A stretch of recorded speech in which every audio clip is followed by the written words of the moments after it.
the WJTS News, I'm Charlotte Olson. Jasper native Clayton Boyles was recently named as the new director of the DuBois County Community Foundation.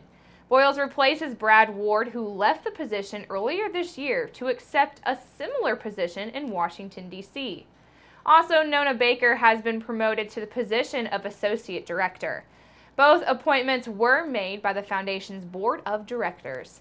In a news release, Board President Andy Seger says following a comprehensive search process that they are thrilled to welcome Clayton back to the foundation as the new executive director.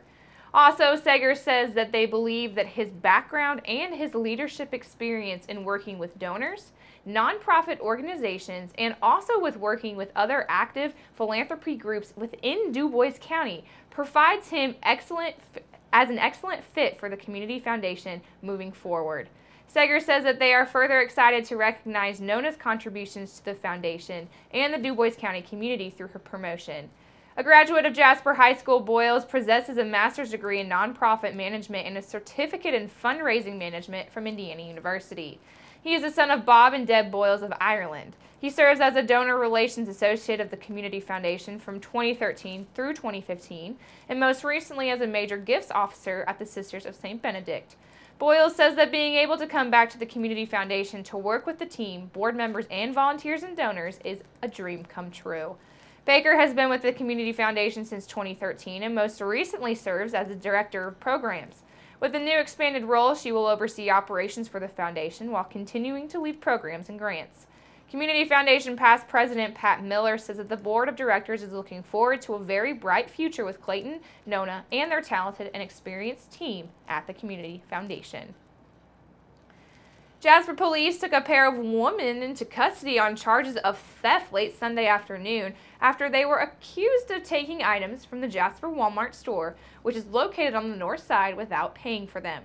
Just before 4:30 p.m. yesterday, authorities were called to the Northside Supercenter, where store personnel were holding 26-year-old Rachel Childfree and also 53-year-old Lisa Ketchum of Evansville. Police say that the two women were believed to have stolen nearly $267 worth of miscellaneous items from the store. Both were placed under arrest on site before they were taken to and booked into the DuBois County Security Center. When they were booked at the DuBois County Security Center, they were booked on theft charges. Telemedicine is a growing practice that has the huge potential to improve access to health care for Hoosiers in underserved areas and also to help alleviate doctor shortages. A 2013 study by analytics firm IHS Projects says that by 2018, telemedicine will be a $1.9 billion industry, serving 3.2 million patients.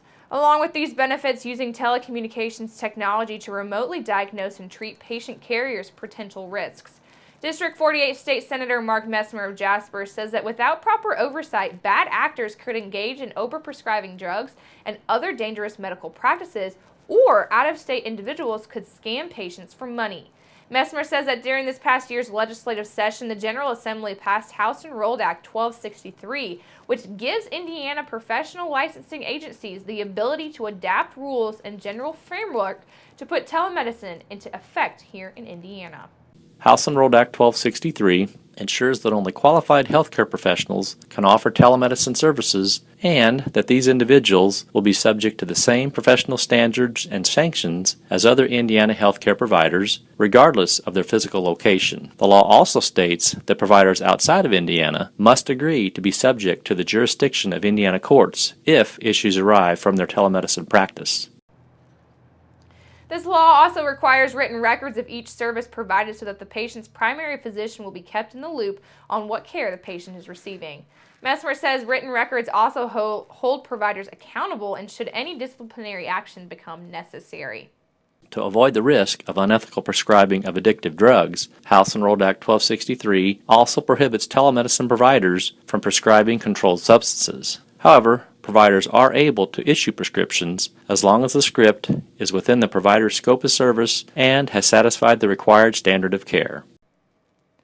Mesmer says telemedicine is a rapidly growing industry and this law helps limit any potential risks patients could face. With this law, Hoosiers can be assured that getting benefits of telemedicine without worrying about a diminished quality of care. Of course, you can feel free to contact Mesmer about telemedicine, and you can contact him at his office directly with questions and concern by email at senator.mesmer@iga.in.gov, our phone at 800-382-9467. 4 local students were recently presented with scholarships worth $1,000 from Thermwood Corporation. Among the 4 was Colton Glenn, and he is the son of Jim and Doris Glenn of Ferdinand. Colton graduated from Forest Park High School last month and plans to attend Vincennes University this fall. Another recipient is Christina Nelson, and she is the daughter of Jason Nelson and Ryan and Mary Collin of Gentryville. She is a 2016 graduate of Heritage Hills High School and is enrolled at Ivy Tech. Farrah Frakes is the daughter of Don Toulis of Santa Claus and is also a 2016 graduate of Heritage Hills. She is headed to Indiana University, Purdue University, or IUPUI, in Indianapolis. And our last recipient is Jacob Pund, and he is the son of John Pund and Kim Fleck. He also graduated last month from Heritage Hills High School, and he will be attending the University of Southern Indiana come this fall. Keep it right here, because up next we'll take a look at your weather summary.